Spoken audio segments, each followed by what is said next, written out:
Hello everyone, welcome to my YouTube channel. आज मैं आपको एनसीईआरटी मैथ्स क्लास 6 एक्सरसाइज 3.7 से इसका क्वेश्चन नंबर 10 कराऊंगी। देखिए क्वेश्चन 10 है, find the LCM of the following numbers. आपको यहाँ पर जो ये नंबर दिए हैं, आपको इन सारे नंबर्स के एलसीएम फाइंड करने हैं। एंड आपको आगे दिया है, observe a common property in the obtain LCM. आपको कॉमन प्रॉपर्टी बतानी है इनके एलसीएम में जो निकालेंगे हम।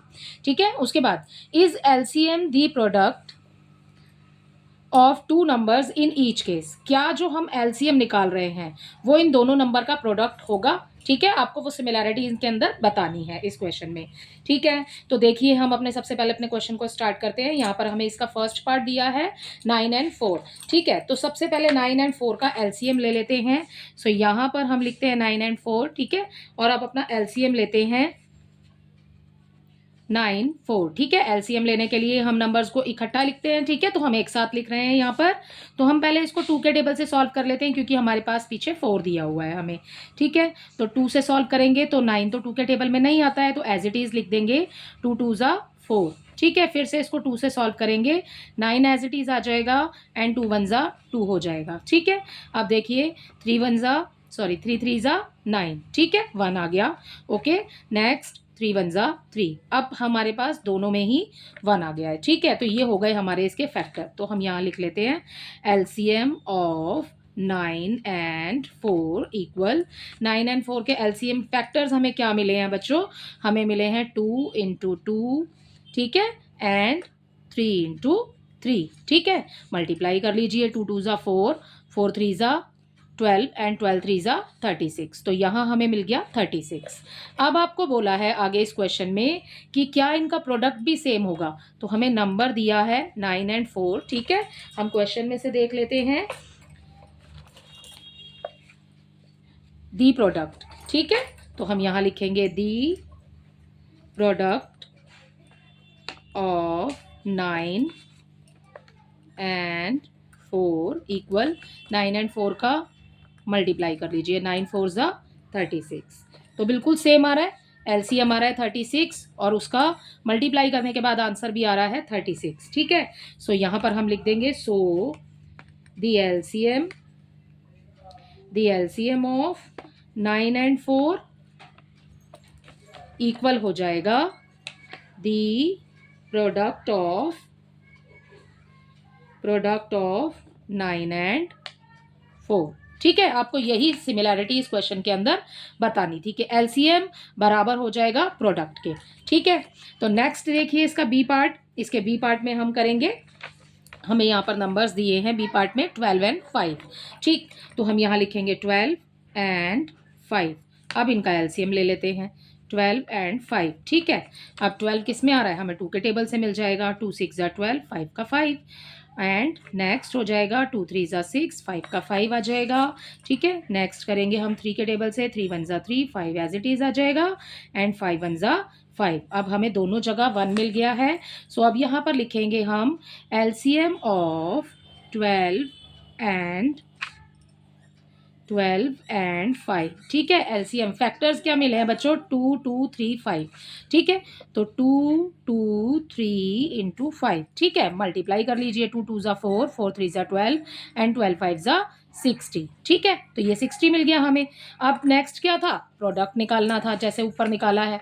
ठीक है, तो प्रोडक्ट वाली लाइन लिखेंगे दी प्रोडक्ट ऑफ 12 एंड 5। इनका प्रोडक्ट क्या हो जाएगा? 12 इंटू 5 इक्वल क्या हो जाएगा? 60। ठीक है, अब दोनों ही सिमिलर हो गए हैं। ठीक है, सेम नंबर हमें मिला है। सो अब ऊपर ये लास्ट वाली लाइन लिख देंगे, सो दी एलसीएम ऑफ 12 एंड 5 इक्वल हो जाएगी दी प्रोडक्ट ऑफ 12 एंड 5। ठीक है, इसी के साथ इसका बी पार्ट भी कंप्लीट होता है। ठीक, अब देखते हैं इसका सी पार्ट। इसके सी में आपको दिया है 6 एंड 5। ठीक है, इसके सी पार्ट में 6 एंड 5 हमें मिला है, तो हम यहाँ लिख लेते हैं 6 और कोमा लगा के लिखते हैं 5। ठीक है, बिल्कुल 6 दिया है हमें, हम 2 के पहले टेबल से इसको सॉल्व करेंगे। 2 3 ज़ा 6, 5 एज इट इज़ आ जाएगा, 3 1 ज़ा 3, 5 एज इट इज़ आ जाएगा। ठीक है, एंड 5 1 ज़ा 5। ओके, अब ये हमें इसके मिल गए हैं फैक्टर्स 2, 3 एंड 5। तो यहाँ पर हम लिखेंगे एलसीएम ऑफ 6 एंड 5। 6 एंड 5 के एलसीएम हमें क्या मिला है 2, 3 एंड 5। तीनों को मल्टीप्लाई करके लिखेंगे। 2 3 ज़ा 6 हो जाएगा, 2 3 ज़ा 6, 6 5 ज़ा 30। तो यहाँ पर इसका आंसर आ जाएगा 30। ठीक है, आप प्रोडक्ट कर लीजिए। बिल्कुल सेम लाइन है जैसे वहाँ लिखी है हमने। दी प्रोडक्ट हमें पूछा है मल्टीप्लाई सेम है या नहीं, मैं पूरा नंबर नहीं लिख रही हूँ आगे। दी प्रोडक्ट ऑफ, चलिए लिख देते हैं, product of 6 and 5 equal 6 into 5 is equal to कितना हो जाएगा 6 5 ज़ा 30 होता है। अब ये वाला नंबर और ये वाला नंबर दोनों सेम आ रहे हैं, तो हमारा एलसीएम और प्रोडक्ट दोनों ही सेम आ रहा है। तो हम लास्ट लाइन लिखेंगे, सो दी एलसीएम of 6 and 5 इक्वल हो जाएगा the product of 6 and 5। Right, अब देखते हैं इसका डी पार्ट। इसका सी पार्ट कंप्लीट हो गया इसी के साथ। अब इसका डी है, लास्ट पार्ट है इस क्वेश्चन का। देखिए यहाँ हमें नंबर दिया है 15 एंड 4। ठीक है, तो हम सबसे पहले 15 एंड 4 के एलसीएम फाइंड कर लेते हैं। 15, ठीक है, 5 के टेबल से कैंसिल हो जाएगा एंड 4 2 के टेबल से होगा।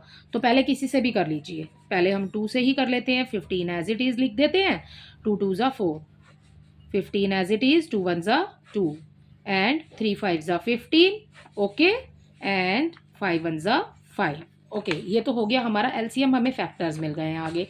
सो अब हमने क्या लिखना था, हमने लिखना था एलसीएम ऑफ 15 एंड 4 क्या आया 2 2 3 इंटू 5। ठीक है, यही एलसीएम है। ओके, ये फैक्टर्स हैं, अब एलसीएम निकालेंगे मल्टीप्लाई करके। 2 2 ज़ा 4, 4 3 ज़ा 12 एंड 12 5 ज़ा 60। तो हमें आंसर में मिल गया अपना 60। ठीक है, अब प्रोडक्ट लेना है हमने, तो अब हम लिखेंगे the product of 15 and 4 equal 15 की मल्टीप्लाई 4 से कर दीजिए, 60 मिल जाएगा। ठीक है, अब दोनों ही नंबर सेम आ रहे हैं, तो सिमिलैरिटी ये है कि दोनों ही इक्वल हैं, तो सो आंसर हो जाएगा, सो दी एलसीएम ऑफ 15 एंड 4 इक्वल हो जाएगा the product of 15 and 4। Okay, इसी के साथ आपका क्वेश्चन नंबर 10 कंप्लीट होता है। आई होप ये क्वेश्चन आपको अच्छे से समझ आया होगा। Thank you.